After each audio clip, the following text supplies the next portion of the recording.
First tonight, the headlines are buzzing, the tension is building, and the drama is unfolding in Rivers State. The people of Rivers State and the rest of Nigeria are on edge as Governor Sim Fubara faces what could be his toughest challenge yet, or possibly his greatest victory. Fresh impeachment proceedings and a power struggle with the State Assembly and with former Governor, now Minister Yusuf Wike. Will he survive the storm, maybe even ride it? Or will the forces against him bring him down? And what about Wike himself? Is he digging his political grave by daring the might of the ruling APC party, whose leadership now appears to be rallying in support of Governor Fubara? And with me are three commentators who've become proficient at scouring those headlines and unearthing everything that's both above and under the radar and inspiring us with their sometimes unexpected analysis and illuminating beacons of knowledge. And they are the policy strategist and group CEO of the global investment and trade company, Baba Yusuf, the former governorship candidate, Bolanle Amina Sarumi Aliyu, who is known as Bassa, is also a former senior special assistant to Governor Seyi Makinde. And from our off-site studio, I'm also joined by the public affairs analyst, Mazi Nnamdi Dickson Iroegbu, who is both a member of the PDP and an Obidient. Lady and gentlemen, thank you very much indeed for joining us. Let me come to you first, Baba Yusuf. Is the impeachment process against Governor Fubara a clear case of political vendetta? If so, will it set yet another dangerous precedent for Nigerian politics, or are there genuine concerns about governance in Rivers State that warrant another crack at impeachment proceedings against the governor, in your assessment? Thank you for having me, Charles, and Happy New Year. Well, in my view, is a zero-sum game that is played by the political gladiators in Rivers, particularly Minister Yusuf Wike's camp and Governor Fubara's camp. In my opinion, this impeachment proceeding is a calculated attempt to oust Governor Fubara. And that's the zero-sum game. You will agree with me that if everything is tipsy-turvy between the political godfather Wike and his godson Fubara, you wouldn't hear these impeachment proceedings. The impeachment proceedings in Nigeria in their nature are as a result of disagreement that will result to the ouster of a governor or an attempt to do so. So as far as I'm concerned, that is what it is, and it is a sad reality of our polity. I hope this matter will be ended so that the people of Rivers State, and by extension the people of Nigeria, will have good governance in Rivers. For over 3 years, this fight has refused to allow Governor Fubara to execute his mandate. And as far as I'm concerned, Wike is overplaying his hands, and the days ahead will be very interesting if he does not change his game. You can't fight everybody at the same time and expect to win all the time. Indeed. Well, let me come to you, Bolanle Sarumi, or Bassa. I have to get used to calling you that. Our Arise correspondent in Port Harcourt, Andy Omano, has made the point that Mr. Wike was not on the floor of the State House of Assembly when the impeachment proceedings were announced, and therefore we cannot categorically say that Mr. Wike had a hand in it. What's your reaction to that? Are you able to give us an insight into Mr. possibly, I don't know how close you are to him or other people, into his inner sanctum where his opponents say his most dastardly plots are allegedly hatched? That question was for you. For me, right? Mm. Oh, wow. I've always said it from since the time I went into politics. I said we need to put an end to money politics. All what's happening, if you dig deep, it's all about money. It's all about big money in Rivers. And if we do not remove money from politics, we'll continue to have things like this, where one person will make you a governor and then that person will control you. And the reason why the person actually made you governor is because the elections cost a lot of money. In Nigeria, you need to spend billions and billions of naira to be a governor. So definitely they will have the drama going on. Probably they had an agreement. Once I make you the governor for Bara, you're going to do X, Y, Z. And he got there and he forgot who put him there as well. Or he had other plans against the plans that Minister Wike had. So it's a shame. It's terrible that we have to be going through this in Nigeria. And did you have that experience yourself? Oh, I mean, definitely. you ran for governor. You were a candidate of a political party. I went through it big time. It was made known to me that if I wouldn't pay for some people to vote, I wouldn't be elected. And I'm like, don't worry, I'm not going to bother. When you're ready to choose a credible candidate that will give you a good government, good governance, and wouldn't be a puppet, then I'll get there. So, well, what I'm saying is that did you have a political godfather, or for that matter, a godmother? So I actually had godfathers and godmothers, but they weren't the ones that were dominating or telling me what to do when I get there, or give me XYZ when I get there. So no, I didn't have those type of people. I had good people. President Obasanjo and the late Yeye Alaba Lawson. You know, may her soul rest in peace. So I had good people like that. Well, we'll come back to you later in the program, but let me go over to our off-site studio where Mazi Nnamdi Dickson Iroegbu is currently marooned. My apologies. We usually like to have you sitting next to us, but we can only accommodate 2 people in the main studio, so hence you're there. But I hope you can hear me. Do you see the sleight of hand of Minister Wike in these impeachment proceedings? If so, how does that undermine the autonomy of Rivers State, and what does it say about Mr. Wike's influence? And even though the State Assembly members are now in the APC, as is Governor Fubara, Mr. Wike can still leap down on the governor from a great height. Of course, Charles, that the sudden coming back of the State Assembly from their recess, the only mission they had, of course, was clear, to come for that impeachment notice. Even the language of the speaker, you could hear him re-echoing the language of the FCT minister, that Sim Fubara is a mistake, it's a mistake, it's a mistake. He kept saying that. So you could clearly see that it was a Nyesom Wike action, acted by those that are his stooges. But you see, the truth is that I have no tears for both counts. I have no tears for Sim Fubara. I have no pity either for Nyesom Wike, who is now biting more than he can chew. I also have no pity for the people who created the monster that we now know today as Nyesom Wike. Because the truth of the matter is that APC, through the enabling of the president, gave Nyesom Wike the platform with which he has used now to almost attempting to scuttle democracy in our country. I'm a member of the PDP. They positioned him to wreck, to destroy, to undermine, to possibly annihilate the People's Democratic Party. And having almost succeeded with that, he now thinks himself bigger than possibly even the president. Because if you listened to some of the platforms that the minister appeared, some of the meetings he had with those supporters in Rivers and all of that, you would hear him say, nobody, he didn't exempt anybody. Nobody can, decide what happens in Rivers.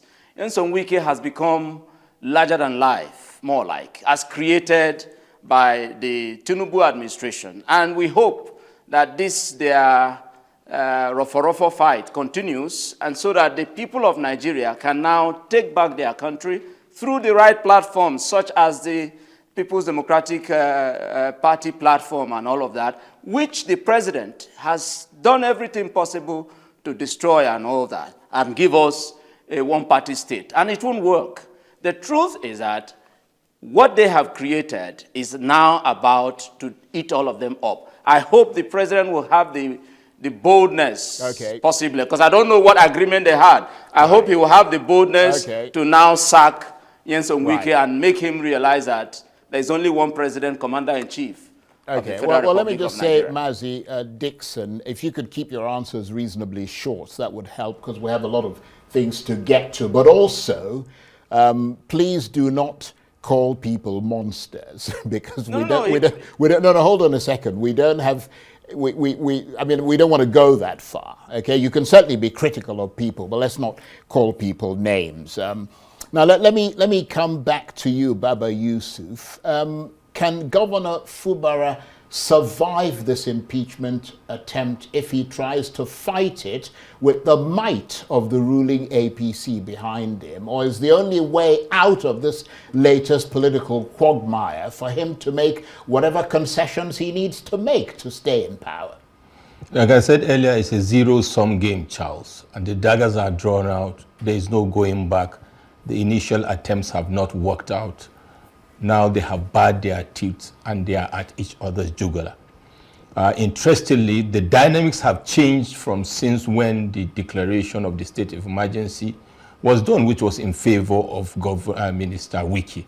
And I think Minister Wike, with profound respect, should smell the coffee, right? As it is today, I will not expect President Bola Ahmed Tinubu, that we know, to sit on his hands and allow this toxic politics that have almost finished PDP to permeate into the APC, build up to a critical moment of politicking for 2027 election. That would be shooting himself in the foot. Absolutely.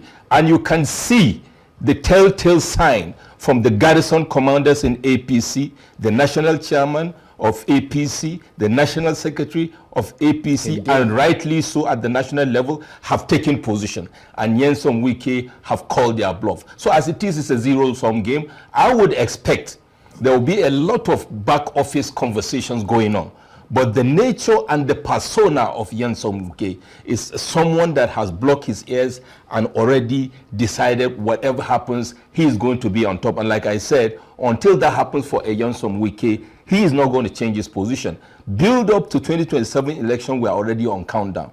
I reckon in the next couple of weeks, we will see if Nyesom Wike is worth it for APC, the government at the center that is trying to woo from my state, Kwankwaso, and his people, and more, or they are going to allow this to significantly distract them. By the way, the importance of rivers as it is within the permutations and combinations built up 2027 has changed from 2023, Charles, because now they have about 30 governors in their kitty. So the numbers that were critical in 2023 are going to change the dynamics, and I think that is what Nyesom Wike should realize. But that being said, the days ahead will be very interesting. Fubara is in a better footing, I can guarantee you, because I don't see APC allowing APC state assemblies to oust a brand new governor in their camp. Okay.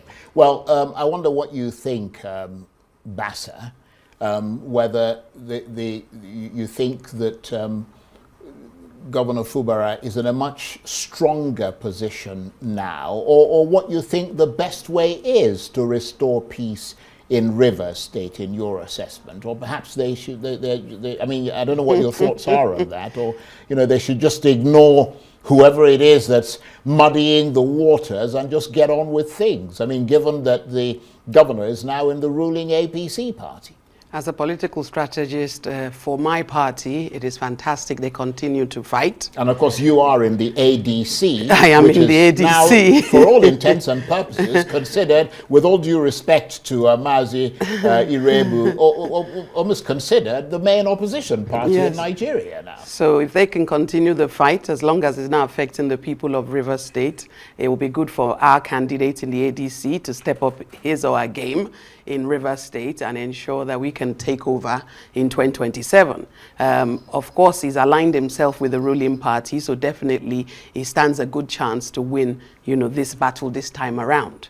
However, it's not nice how, I believe the ruling party supported Minister Wike in the beginning, declared a state of emergency and made the governor look so little, and then all of a sudden he's aligned with the party, and then the minister is still after him. So if they want to be smart about it, they need to stop that fight, focus on the next re-election for themselves. Indeed. And Mazi Iroegbu, do you see President Tinubu intervening in this latest crisis, perhaps taking a much tougher position against Wike, given that the APC is now also apparently ranged against Mr. Wike? And if not, what might that tell us about the president's leadership and priorities? Charles, the president has thrown Yusuf Wike under the bus, and he should smell the coffee. The earlier, the better for him. He has used him. He has served whatever purpose it is. Unfortunately, he didn't succeed because the mission was to ensure that the convention of the People's Democratic Party didn't hold. So that if that convention didn't hold, Yusuf Wike would have succeeded in killing the People's Democratic Party. But he didn't succeed in that. So today, he is partyless and possibly not going to be admitted into the APC, most likely. So with the president embrace him against the new intake in the APC, definitely it's not possible because they would need the resources of state governors. That's why they are bringing in all of these governors into their camps and all of that, thinking that that is how they will win the election. But as far as this present situation is concerned, Yusuf Wike has lost it. He's just bidding time, possibly, and he will be shown. If he doesn't, if he's not careful, most likely he'll be used as a scapegoat, and that is how it is. Right. Well, let me camp just come in of there. The APC. Let me come in there, Mazi Iroegbu. Not to interrupt you, I apologize for that, but I wanted to ask you this question, this next question, because you are a member of the opposition. And if we go and if we go by sort of by turns, the question would go to Baba Yusuf, who is not really a member of any party unless he's joined one. No. So, but let me ask you this, Mazi Iroegbu, and just as briefly as you can, if you could answer that: does this crisis offer any opportunities to the opposition in Rivers State, if at all? Because I mean, we're now seeing clear signs of internal crisis within the APC, which hitherto, somebody was making that point this morning, was making fun of other parties in this regard as lacking in discipline, but is now looking just as undisciplined with some of its own members trying to push out an APC governor. The truth is that for us in the PDP, the eventual conflict, like I described it before, the rough fight now that is going on, we pray it continues so that we can have at least the space, to engage further and help salvage our country. Will it have any advantage for us in the River State? Yes, of course, it will.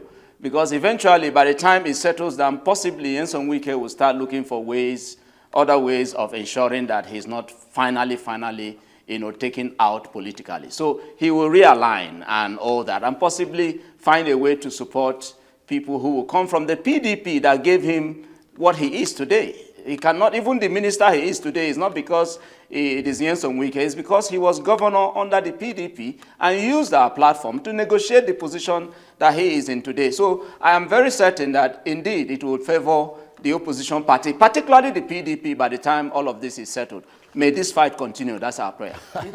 I like that. Well, I'm not sure the rest of the country wants to see it happen. So let me ask you, Baba Yusuf, in summary, before we move on to another topic, how perilous a time do you think this is for Rivers State? I mean, do you see a risk if this crisis escalates further?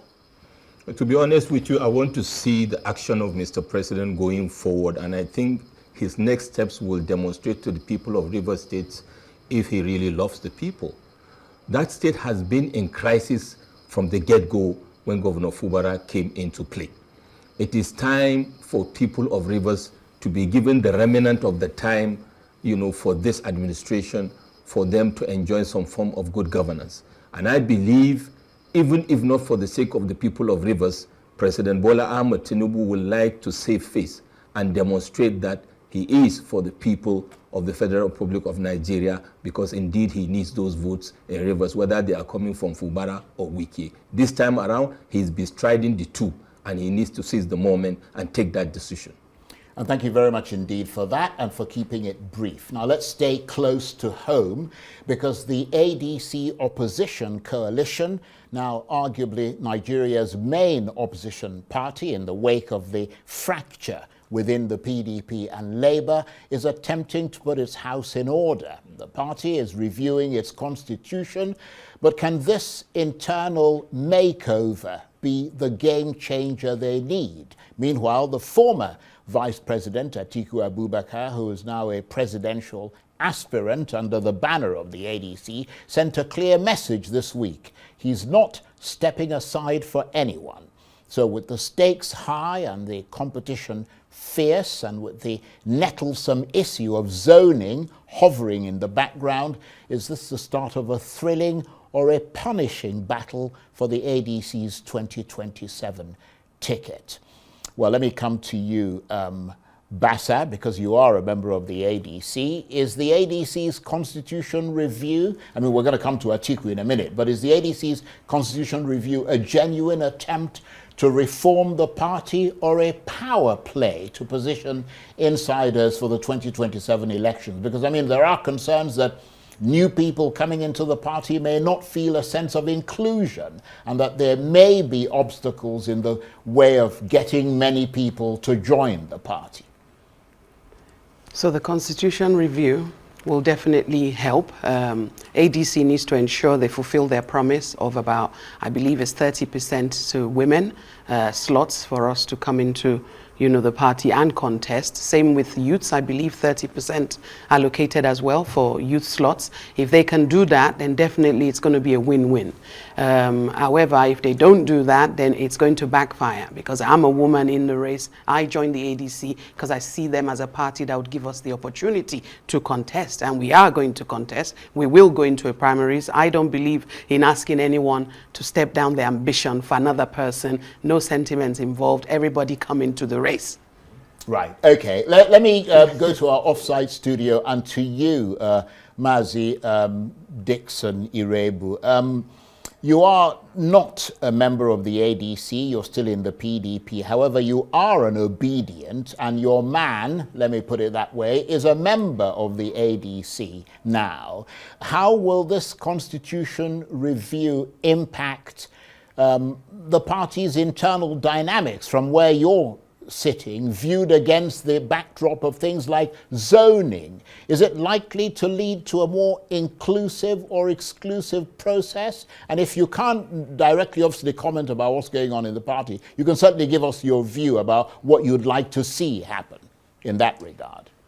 Charles, first, I personally, as a PDP member, take exception to your description of the ADC as the main opposition party. They haven't been tested yet. They haven't been tried. They have just started their moves, and we wish them all the best. The PDP remains, indeed, the main opposition party, because we have tested every step of all the issues, and we have survived. The issues that they are doing, the things it's not about survival, it's about thriving.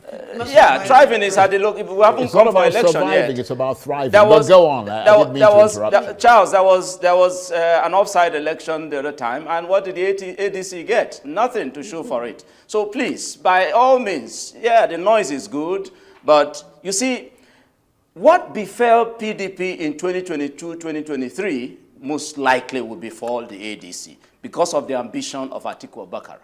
That's the truth. And that's how we, the PDP, got here today, because we didn't listen to the yearnings of the Nigerian people. But now that they are reviewing their constitution, I hope, until they show clearly, because there's this unwritten agreement that must be listened to in the system.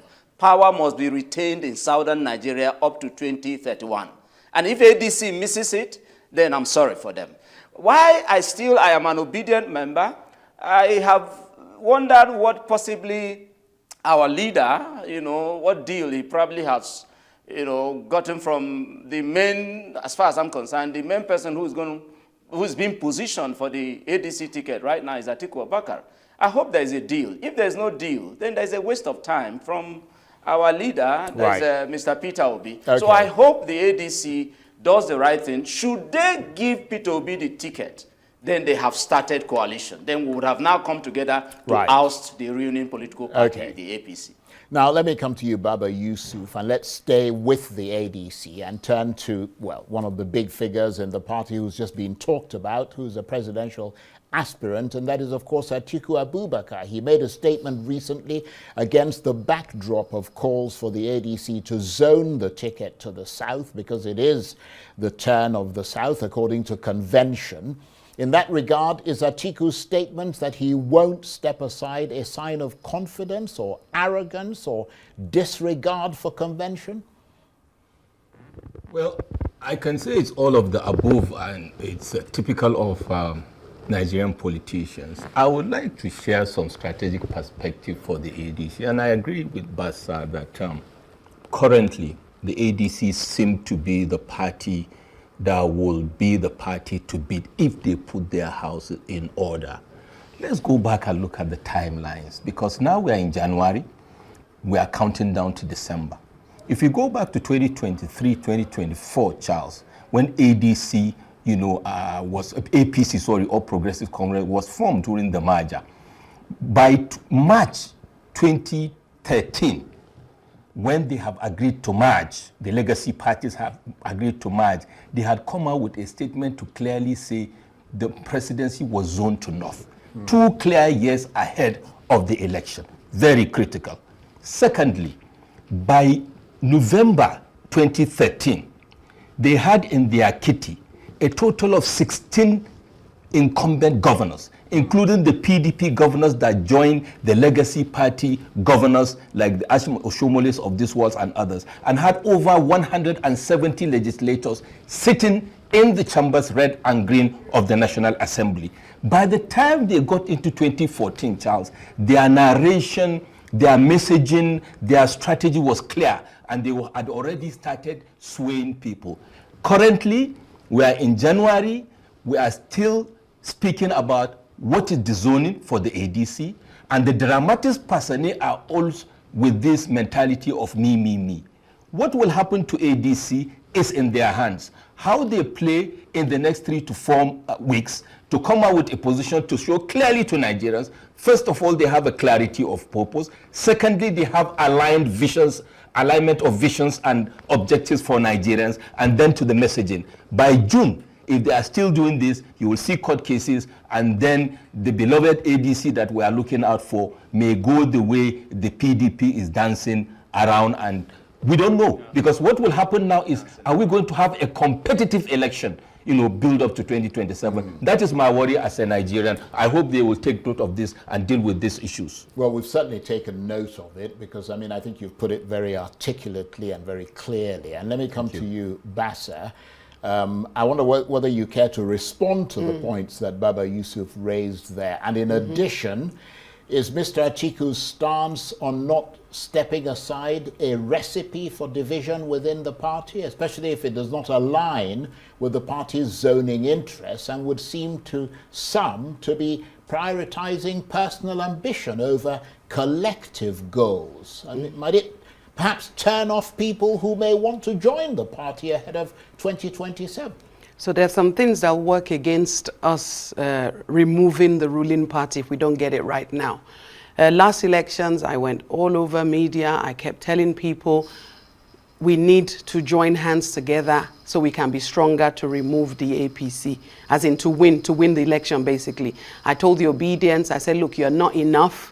We need to promote you more for the next 4 years, bring out more people. And when I say obedience, I mean regular people like myself and yourself. People who hadn't voted before, people who didn't want to be politicians or didn't want to get involved. They're the ones that voted that last 2023 for Peter Obi. So I told them, I said, look, you need to work with us so that we can both go into the contest together, and we would have won the elections the same way they did in 2019, where Excellency Atiku and Excellency Obi partnered together. Now, this time around, PDP, because I can hear him in the Mazi, right?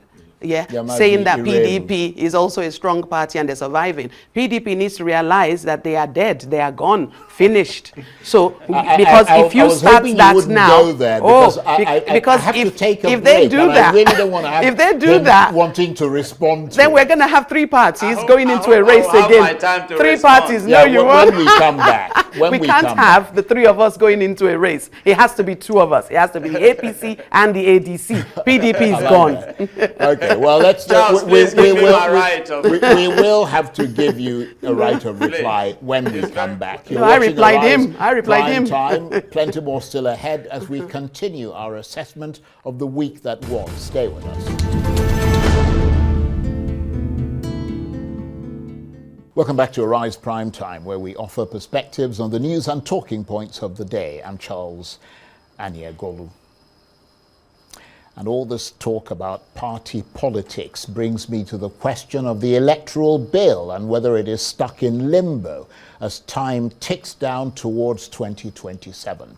The bill is said to be making progress, but it's still unclear if it'll be finalized before the 2027 elections. The House of Representatives has passed it, but it is now awaiting harmonization by the joint Senate and House committees on electoral matters before it will then be transmitted to the President for his assent.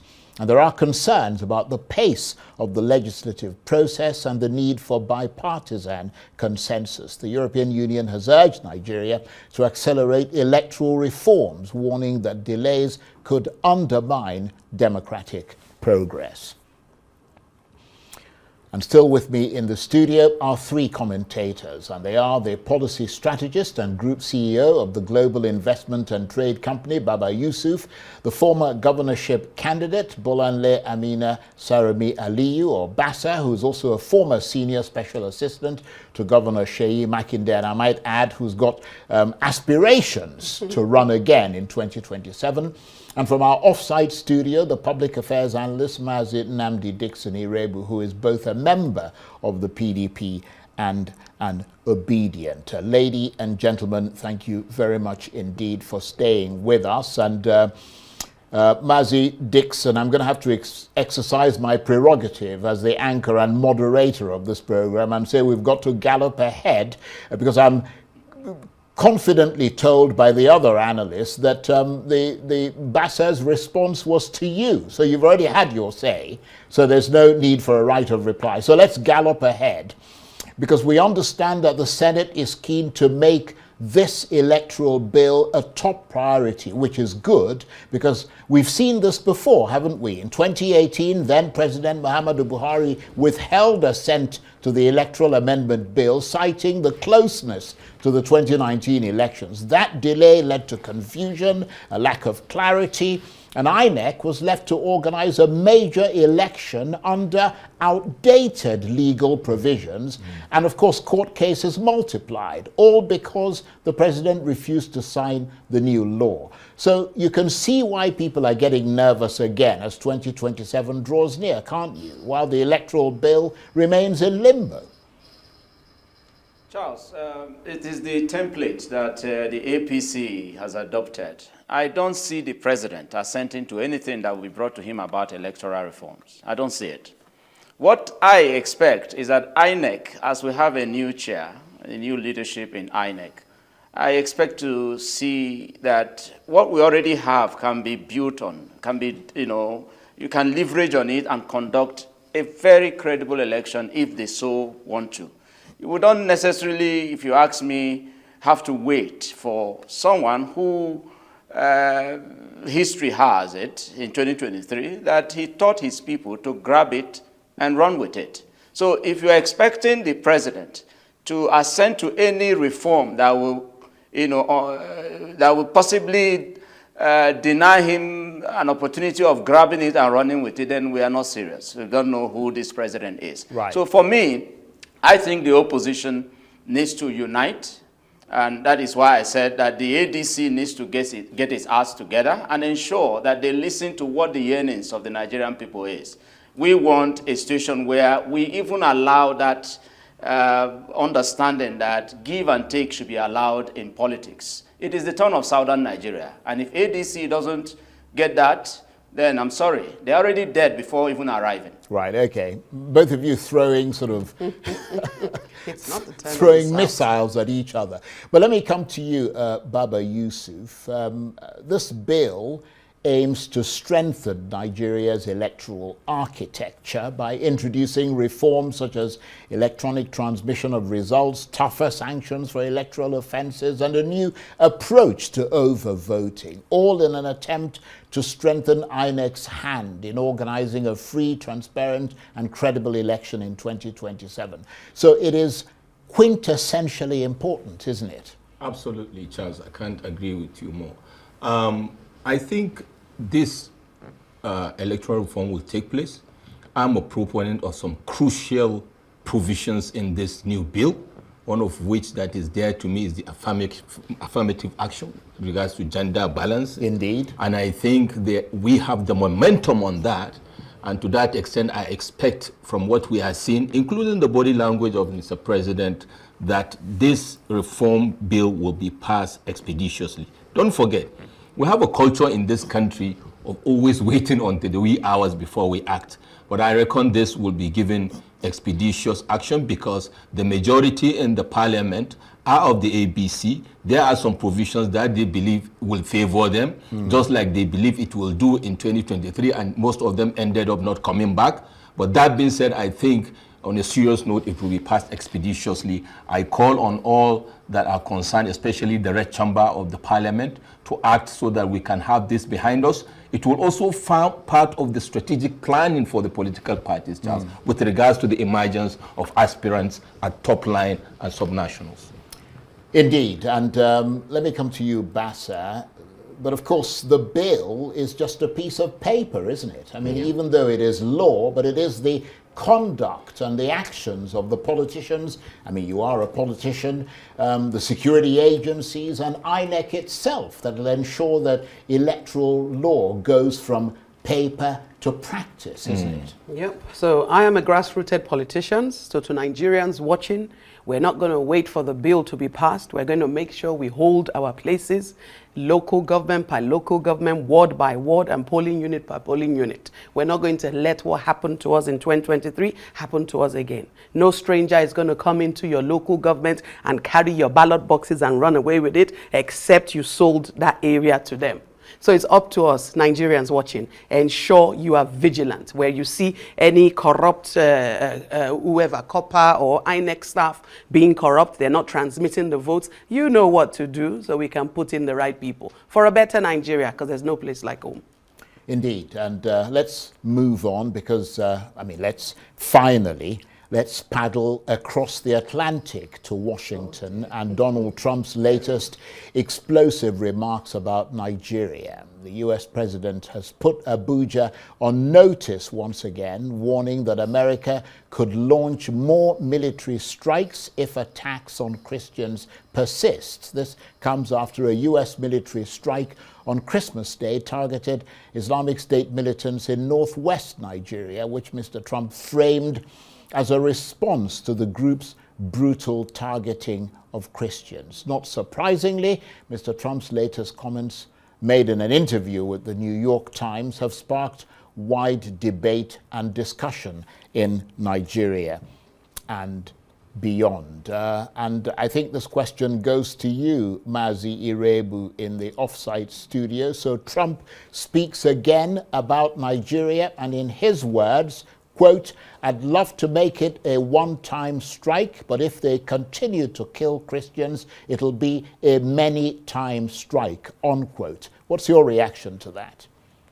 The pressure coming from Donald J. Trump, personally as a Nigerian citizen, who appears like we are more like subdued, you know, a secular state that now has a Muslim ticket. It should call for everybody's concern. The pressure should continue, and these terrorists should be taken out every way possible. So I believe, just like the government of Nigeria said they worked with the American government to execute the December 25th strike against those terrorists, I believe that this should be sustained so that at least, if nothing, let's just have at least security, you know, in our country, where we can proudly say that Nigeria, which ought to be an important nation to the world, you know, Nigeria is a very important nation. It's just that, like Donald J. Trump said, we appear to have been disgraced now by the ruling political party, you know. So I adopt every of it that is possible to ensure that the pressure is sustained. I support it. And every well-meaning Nigerian should. Well, let me come to you, Baba Yusuf, because you are a Muslim and you're from the north. And just listening to Mazi Iroegbu there, I wonder whether you agree with him and also agree with those who suggest that Nigeria's fate is now essentially and effectively in President Trump's hands? Well, I wrote on my weekly back page column on the Nation newspaper on Fridays when this matter came up. And there's a place I was wondering, if the missiles that will be fired or the bombs understand Allahu Akbar or Jesus is Lord. The point here is we agree we have existential issue of insecurity that cuts across religion. And I keep on repeating it, and I understand from the feedback of President Trump yesterday, he was advised, and you can see he tapered a little bit to say, oh yes, now he recognizes there are Muslims, even though Christians are more. It doesn't matter to me. The life of every individual is important. Indeed. Now, let us come and eyeball these things from a more clear perspective, Charles. Now, I would never expected when I heard the statement of President Trump that it was going to be a one-off. So obviously he was completely misadvised, right? He was given the wrong information because the issue of Nigeria is beyond 3 tomahawks that misfired and missed targets. And let us not forget, if we look at it from a cost perspective, tomahawks, the minimum cost is about $1.6 million. This is about $6 million apart from other equipments and assets that were deployed for that particular strike.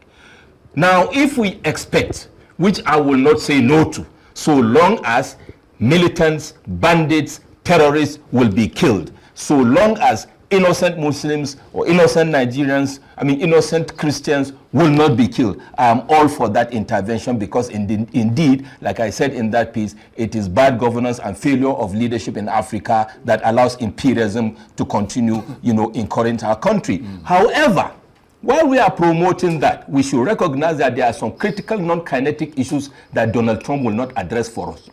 Good governance, transparency and accountability to deal with the issues that are the bedrock of insecurity in Nigeria, regardless of religion. However, at the end of the day, we should expect a bill from President Donald Trump because there is no free lunch from the imperialists. Yes, that's a good point. And let me come to you, Basser. Will more US strikes solve the problem? You just heard Baba Yusuf there.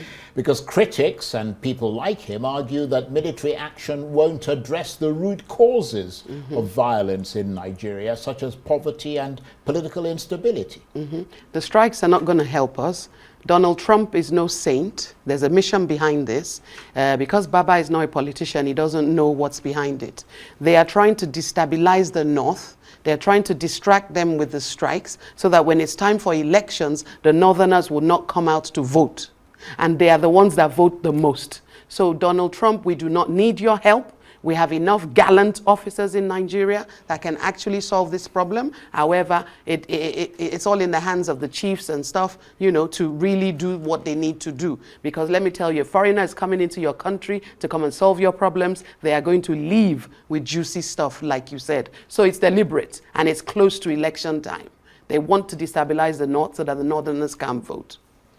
Well, Mazi Iroegbu, let's face it, Donald Trump obviously doesn't care one jot about the Tinubu administration's insistence that there is no systematic persecution of Christians in this country, because in that New York Times interview, he said pointedly that though Muslims were being killed, most of those killed were Christians. What do you make of those comments? Charles, if this tone I just heard from my sister is the position of the ADC, then I'm sorry. We need help. Nigeria needs help. And every way possible, we need help. That narrative that was just painted now does not suffice at all. The aspect of, yes, all Nigerians are victims, whether you're a Muslim or Christian, I agree. But we cannot pretend that targets, maybe they have started changing now, the targeted victims are mostly Christians. And Charles, politically, that a secular state like Nigeria, that we can have the APC give us a Muslim ticket is the height of rascality. So anybody who thinks that we don't need help, well, I'm sorry. If this is the narrative the ADC has got, I am totally disappointed. Nigeria needs help, and what Donald Trump is doing, yes, there's no free lunch anywhere, I agree. But when you keep talking about these resources that they are coming for, how much have we gained from these resources in all this while? How has it bettered the lives of the Nigerian people? If the resources we have will help us, get assistance from America as we're getting now, and we end these killings, these bloodlettings going on in our country, please, by all means, they should come for the resources. Lives are more valuable than the so-called resources we're talking about. So please, my sister, that your position, it doesn't fly at all. I'm a Nigerian first before being a member of any political party, and we need help. Well, let me just get you to respond very quickly, Bassa, before we move on to Baba Yusuf there. What I'm saying is Donald Trump is no saint. Donald Trump is a hypocrite. In America right now, he's dealing with his own people, Americans, right? So Donald Trump isn't coming to Nigeria because he loves us or he wants to help Christians against Muslims. He's coming to destabilize us, right? Yeah. So we can solve our problem ourselves if our leaders get their acts together. And we do need to solve insecurity. And it's not only in the north now, it's traveling all the way to the south as well. But however, I don't think we need that type of help where they'll throw bombs in places where they haven't even, did they even succeed? Did they get any terrorists? We didn't see. Oh, they did. Well, they did. And there was no victim. There was no innocent Nigerian that was a victim. That can be covered up as well. The target was accurate, and we didn't even know that the headquarters of ISIS was somewhere in Sokoto. We didn't know. We'll wait and look forward to what Trump wants in return. Right. Okay. Well, let me put this final question, and you can take a little bit of sort of measured time to respond to it, Baba Yusuf. I mean, I think you touched on this briefly earlier, but do you see any future attack by the US being framed by the Americans as a joint operation with the Nigerian government? President Donald Trump has his agenda, and he does not hold back punches. He wants to demonstrate, as we know, that he is the one that brings peace to the world this time around during his administration. He has an objective. And good thing about Donald Trump is he's not a hypocrite. He's very clear about it. The last operation that happened, granted, government came to say they were a part of the operation, granted, but the follow-up actions on the part of the Nigerian government speaks volume with regards to whether or not they were central to the operations. Now, the successive the next attacks on the terrorist dens that President Trump is threatening, I hope, will be in full coordination and collaboration so that it will be more clinical, more impactful, and the outcome will see clearly that we are dealing with this, because if we go back to the timeline from after the initial operation to now, have we really seen a significant taping down on Northeast, on North Central, for example, with regards to the other cells of this? Well, like I said earlier, if Nigerians at this point in time in our history are still dragging this issue of persecution of one on another, then we should rethink Nigeria. Because as far as I'm concerned, the last time I checked, we are so intertwined that we cannot disengage. That being said, unity, equity, and justice are the three cornerstones that will ensure that we stop being suspicious of each other to the extent that we have to go and call a Donald Trump to settle our internal issue, which is a sad reality of Nigeria.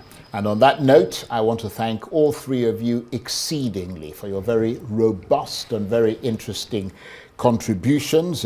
Baba Yusuf is the policy strategist and group CEO of the Global Investment and Trade Company. Bolanle Amina Sarumi Aliyu Bassa is a former governorship candidate who is also a former senior special assistant to Governor Seyi Makinde and who is now also a governorship aspirant under the ADC. And from our offsite studio, the public affairs analyst Mazin Namdi Dickson Iroegbu, who is both a member of the PDP and an Obidient. Thank you very much indeed. That's it for this edition of Arise Prime Time. Join us again next week.